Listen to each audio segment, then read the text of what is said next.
നമ്മളുടെ മാധ്യമങ്ങളുടെ ഒരു വിഷമമാണ്.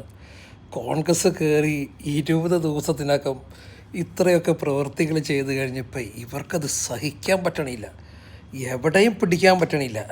CP ജോണിനെ ഇന്ന് ഒന്ന് കൊടുക്കാനുള്ള ശ്രമം നോക്കി. കുറേ പ്രാവശ്യം തിരിച്ചും മറിച്ചും ഒരേ ചോദ്യം. ഓർഡിനറി അദ്ദേഹം പറഞ്ഞു, എന്താലേ ഈ ആളുകളുടെ ഒരു ഈ കഴിഞ്ഞ കമ്മ്യൂണിസ്റ്റ് സർക്കാർ 10 വർഷം ഇവിടെ ഭരിച്ചപ്പോൾ പിണറായി എഴുതി കൊടുക്കണ ചോദ്യമല്ലാതെ അപ്പുറം ഒരു ചോദ്യം ചോദിക്കാൻ നിവൃത്തിയില്ലാതെ ഇരുന്ന ടീം അവസാനം ഒരുത്തൻ അണ പൊട്ടി.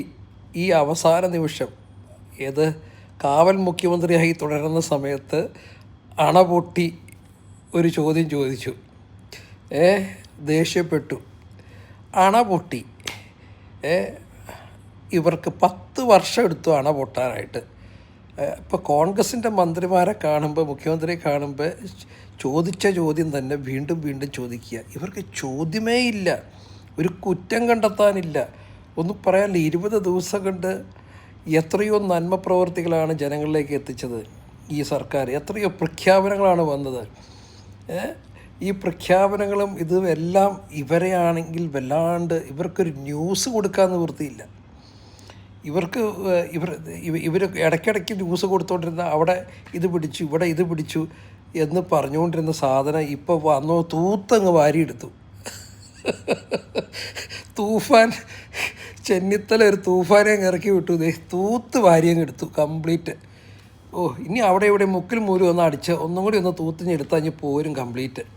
പിന്നെ ഏതായാലും ഇനി കേരളത്തിലേക്ക് ഇവന്മാർ വരില്ല. എല്ലാം കൂടി പെണ്ണുങ്ങളടക്കം എത്ര എണ്ണ കയറി കിടക്കണേ ജയിലിലേക്ക്.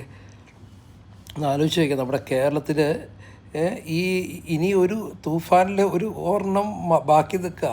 108 ആംബുലൻസിലെ പരിശോധന അവിടെ ആയിരുന്നു. ഇവരുടെ ഈ 108 ആംബുലൻസ് പരിശോധനയാണ് ഇനി കൃത്യമായിട്ട് നടക്കേണ്ടത്. ഇവരുടെ മെയിൻ ട്രാൻസ്പോർട്ടേഷൻ അതിൻ്റെ അകത്തായിരുന്നു. കാരണം ഇതിൻ്റെ പോക്കും വരവും എങ്ങോട്ടാ പോണേ, ഏത് സ്ഥലത്തേക്കാണ് വരണേന്നോ ഒരു ഇതുമില്ല. ആർക്കാണ്, എങ്ങനെയാണ്, എവിടെയാണ് പ്രശ്നം ഒന്നും അറിയാൻ കഴിയില്ല നമുക്ക്. ഭയങ്കര നമ്പറായി ഈ പരിപാടി. ഓക്കെ, അതുപോലെ ഇനിയുണ്ട് ഇഷ്ടംമാതിരി. വാർത്തക്കാർക്ക് എന്തെങ്കിലുമൊക്കെ കിട്ടും എവിടെന്നെങ്കിലുമൊക്കെ. നിങ്ങൾ നല്ല വാർത്തകൾ ഉണ്ടാക്കാൻ നോക്കുക. വാർത്തക്കാരോട് പറയും നല്ല വാർത്തകൾ, കേരളത്തിന് പ്രയോജനം വരുന്ന നല്ല വാർത്തകൾ അത് ചെയ്യുക. അത് കുറച്ച് നാൾ ചെയ്യാൻ പഠിക്കുക.